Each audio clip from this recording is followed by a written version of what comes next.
This week, Dr. Vilfort will give you a report about history of medicine in both continents,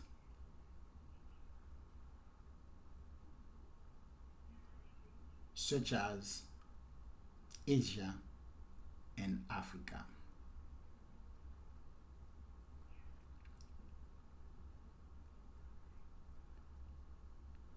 People have different beliefs regarding our origin. For some people, we came from God the sixth day after He created all we need and He created us. For others, they follow the English Charles Darwin, who believe we came from evolution of other species.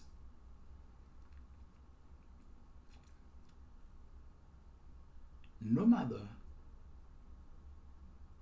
your belief, but the fact is we came from somewhere, we have an origin.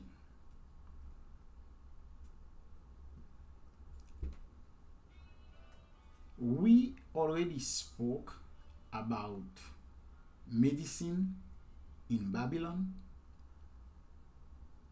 India, China, and Egypt. But we are going to mention Mesopotamia. That word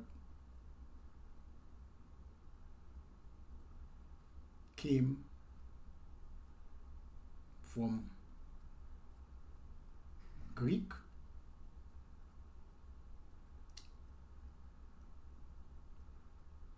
and Meso mean middle, Potamos rivers. Mesopotamia is in the middle of two rivers. And now, if you ask me which countries were part of Mesopotamia at that time, I will tell you it was Babylon, known today as Iraq, Kuwait, Turkey,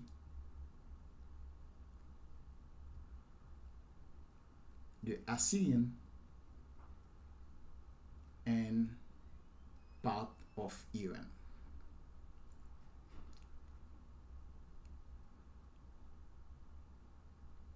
If we go to all of them, they have in common they couldn't separate superstition from medicine. And also, they have in common that the World Health Organization consider them as the oldest in the history of medical practice. In Mesopotamia, most likely in Babylon, it was a king called Hammurabi who came with a code we could consider today as the code to practice medicine. That code protect doctors and patient.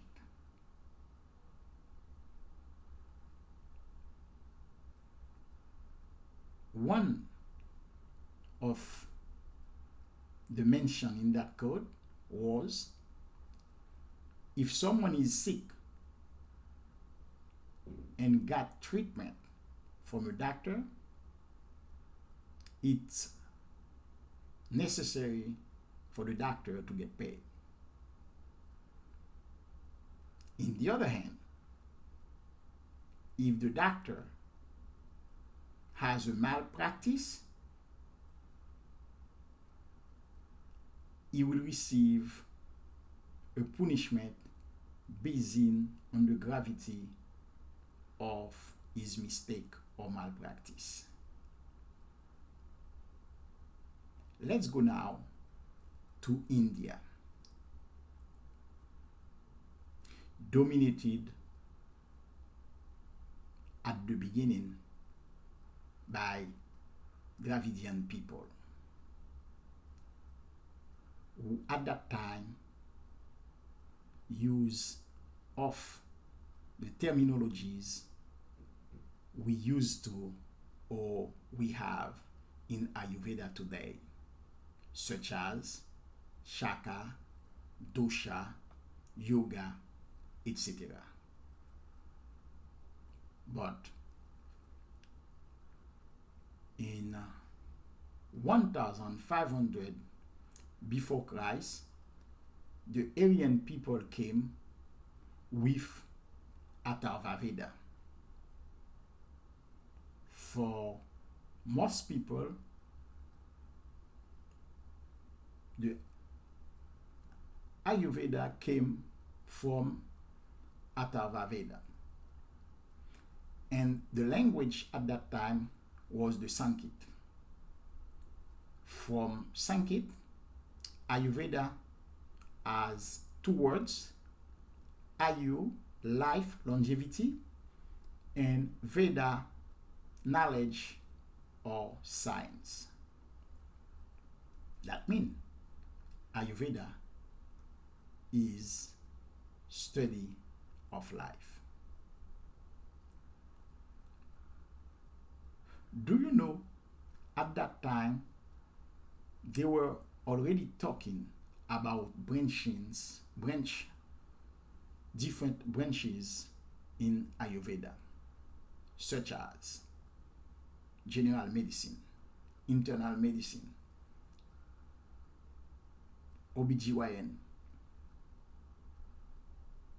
otorhinolaryngology, surgery, psychiatry, pediatry, and therapy for the maintenance to stay young. We are talking years before Christ. Do you know they had several dominations, but the best moment for Ayurveda was the Buddhist domination. Why?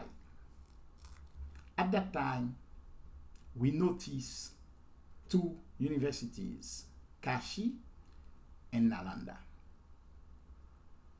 And Nalanda had a director by the name of Nagarjuna,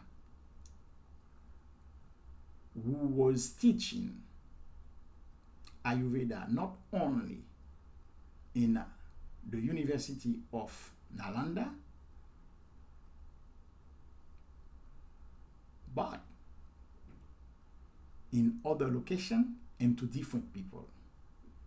That could be one of the reasons the king at that time was in love with Ayurveda. But it wasn't the only reason. because the king wants to have healthy population, but without spending too much money. And by supporting Ayurveda, he said he will be able to have healthy people and spend as less as possible.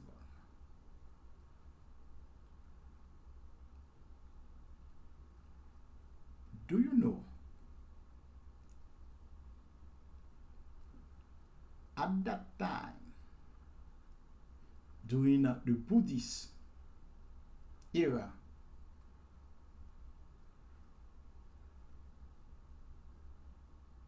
we start to have several universities in India.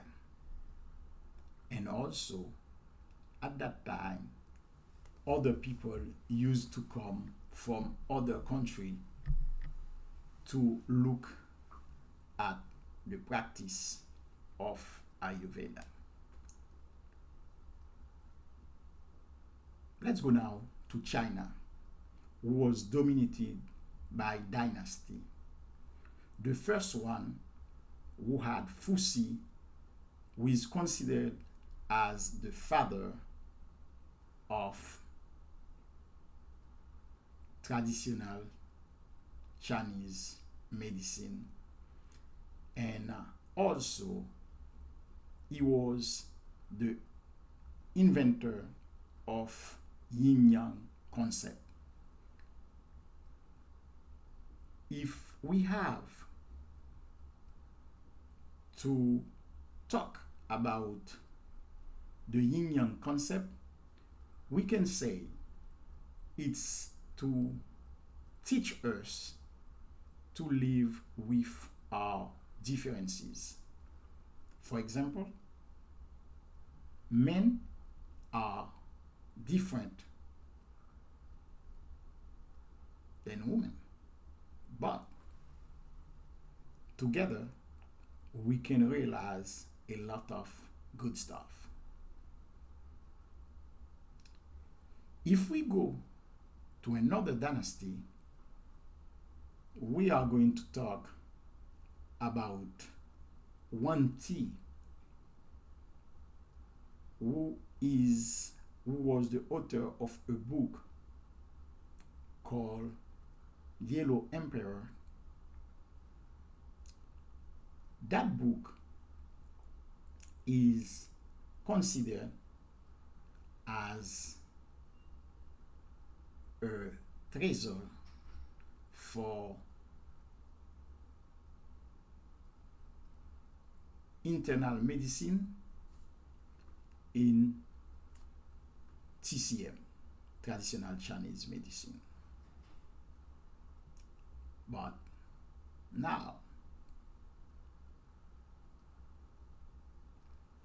let's say something about the practice of traditional Chinese medicine around the world.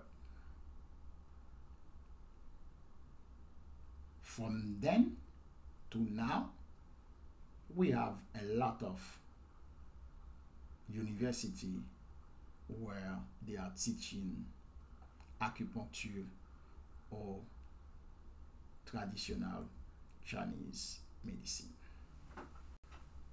Finally, we are going to talk about practice of medicine or history of medicine in aging. As the other three medicine, they couldn't separate superstition from medicine. But this is one of the reasons they use at that time malachite, pardon, to protect kids from devil.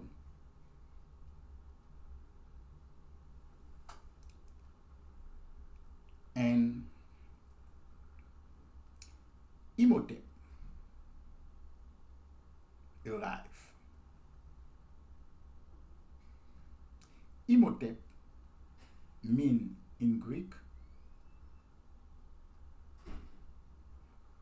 whom the one who come in peace.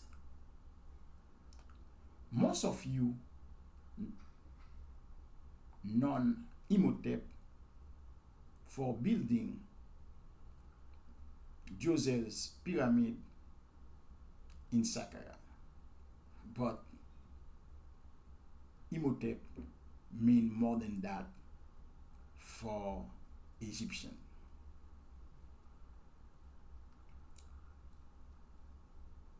He was the first doctor to say it's time to stop mixing superstition with medicine. If someone gets sick, the cause is natural. If the cause is natural, we have to look treatment in plant and mineral and other natural components we have. No more talking about when someone got sick, it's because of God punishment or devil attack or stuff like that. No more. When someone is sick, the cause is natural. Now start looking for natural treatment.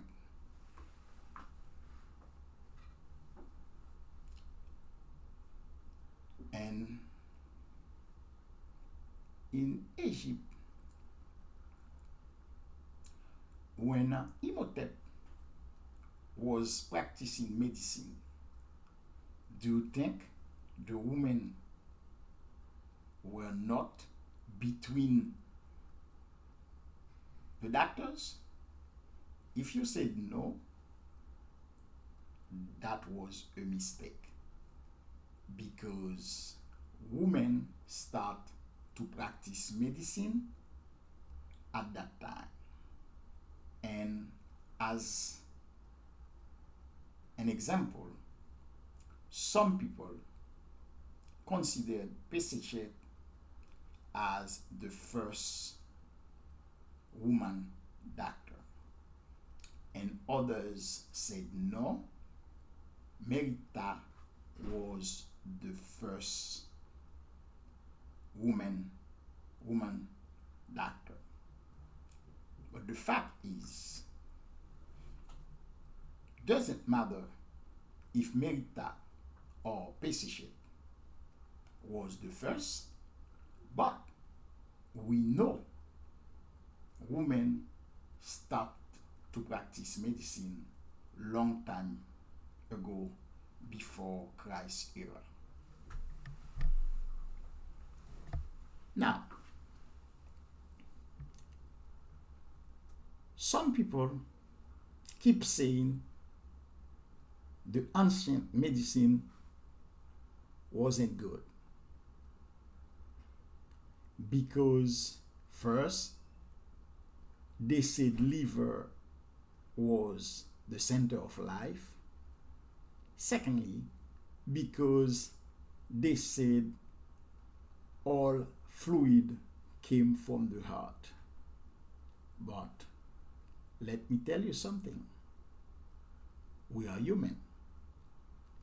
And at that time, we were at the beginning of medical practice. From then to now, it has been a long time. But let's go step by step. In United States, some people say James Reston was officially the one who introduced traditional Chinese medicine in United States of America. Do you know why? It's because he went to China and he got sick, appendicitis, he had surgery, and they used acupuncture, Chinese traditional medicine for his recovery. And the recovery was successful, very successful. When he came back to the US, he was in love with acupuncture. And they also say he was talking too much about acupuncture and he forgot other parts of traditional Chinese medicine, such as cupping, yoga, diet, etc. But in between 1851 to 1860, they need people in California to work in the gold, and 40,000 Chinese came with an engineer by the name of Hay. When the Spanish coal came in 1918, engineer Hay was named Doc Hay. Do you know why? It's because he treated so many people with the Spanish flu or Spanish cold and no death. Different from other doctors who use other technique, different from the traditional Chinese medicine Doc Hay use, and the other doctors have between 10 to 20% of death. But Doc Hay has 0. And you say traditional medicine is not good. Let's continue. Do you know back in the days when someone got cut, to stop the bleeding, they used to pressure that part to stop the bleeding? And do you know what? Until today, they stop to pressure to stop the bleeding in the medical practice.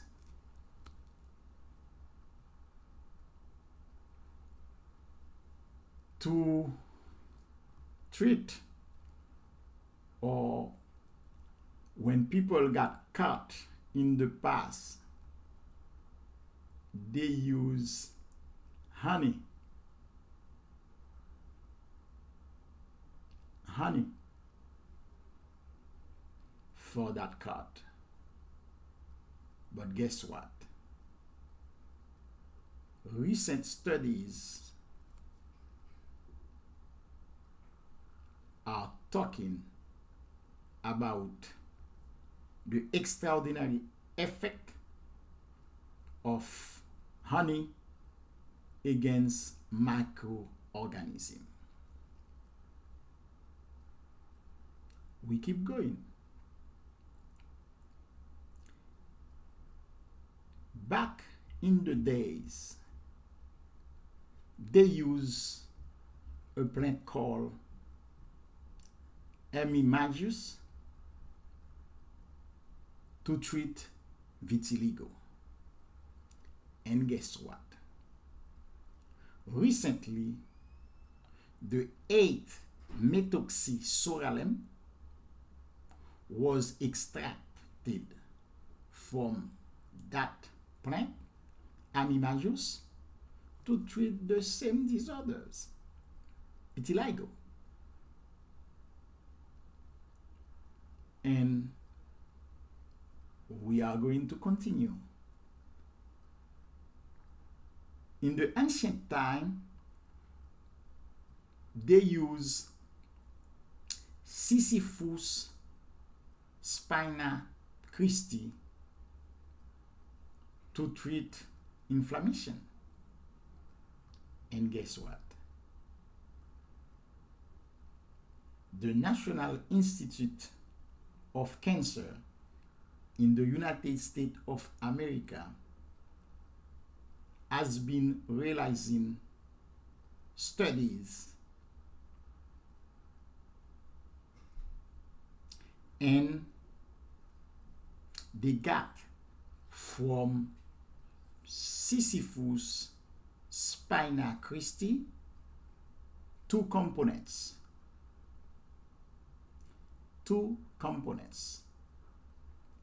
Gallocatechin and epilocatechin. And guess what? They think that could help to treat some types of cancer.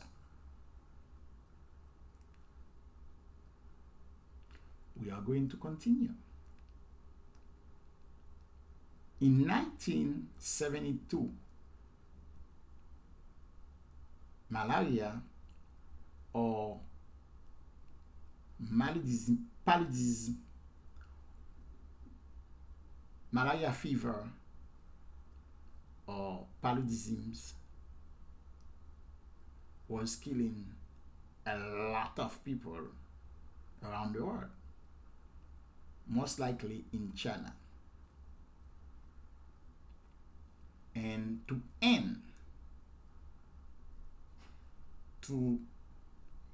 put a stop to that disorders, they look in China for a young lady by the name of Tuyuyu, and she used Artemisia to fight against malaria, and her results were excellent.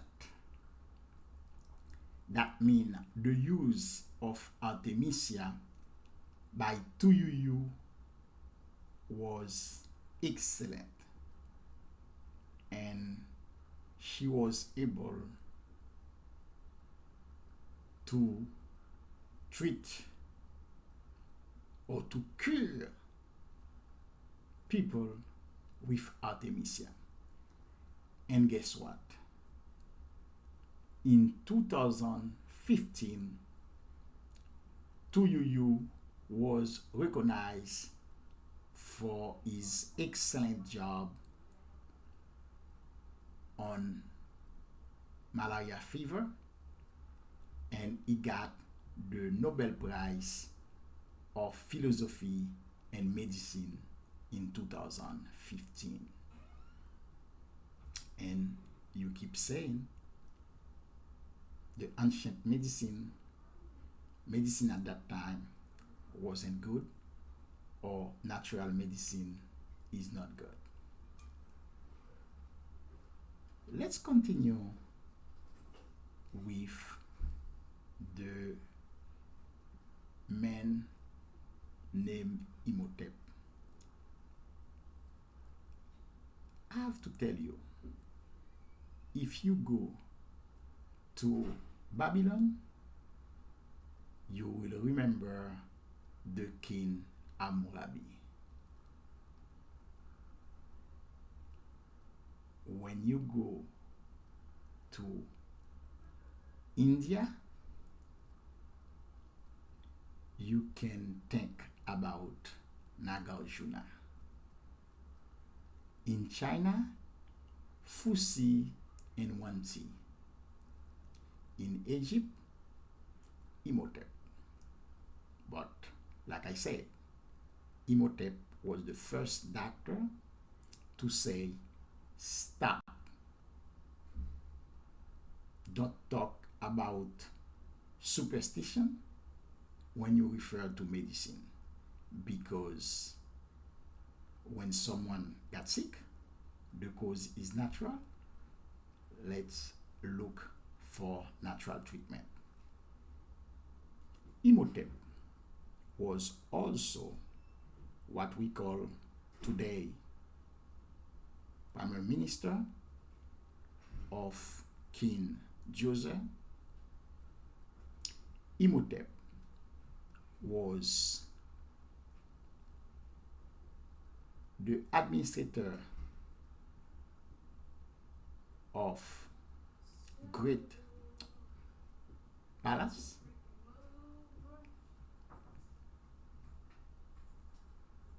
For Egyptian, Imhotep was the father of medicine. Also, years after, they elevate him as a god. And one of the differences between the other civilization or other medical practice and history of medicine in Egypt was their belief in afterlife. It was one of the reasons they use mummification.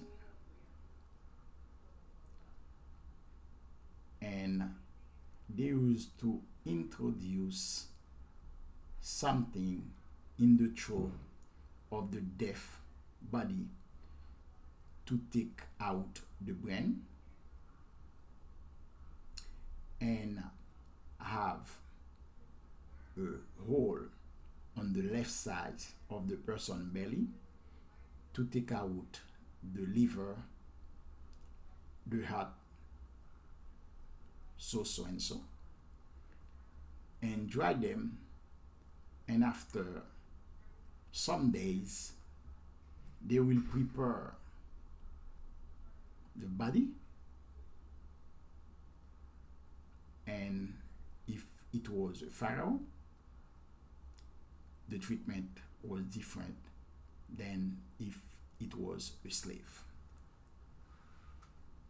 Also, Imhotep was considered as a high priest. He was associated with Thoth, who is considered as the god of knowledge and culture. Imhotep, they usually call him the man of polygift or polygifted, and because of his knowledge in different areas like mathematics, philosophy, medicine,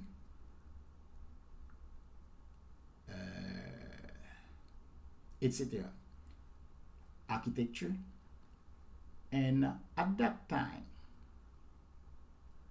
they couldn't print, and he was considered also a journalist.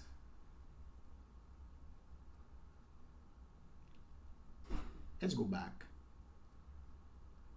to the contribution of medicine in the past to the medicine we have today. As human, we can make a mistake. This is why in Latin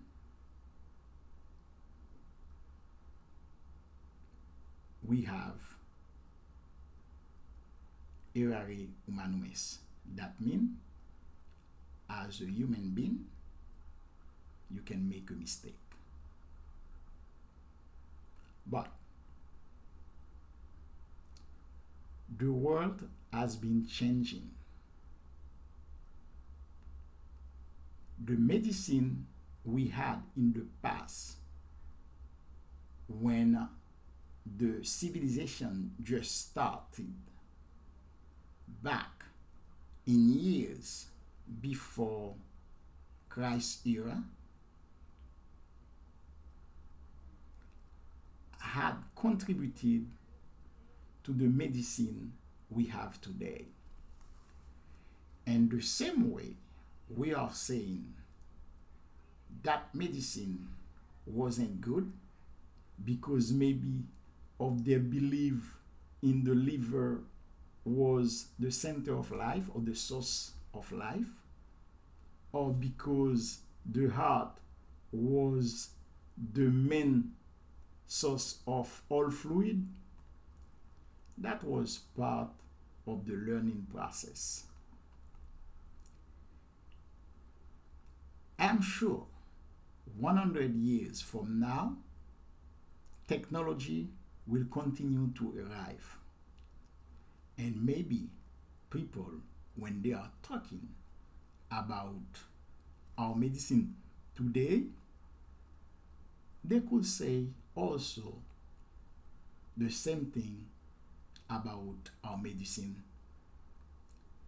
What I want you to understand is no one is perfect.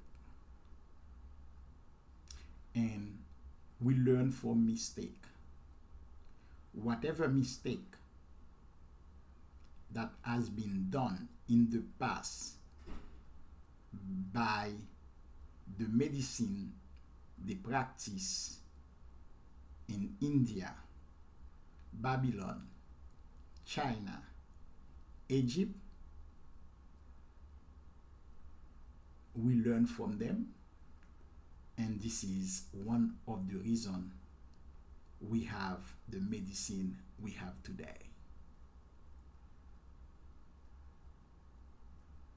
And like I said, a lot of instruments they use in surgery back in the days, they are still using them today. A lot of techniques they use back in the days, we are still using them today in both medicine, conventional, in non-conventional medicine. That means you can think about it, and I will see you next week with another subject. Thank you.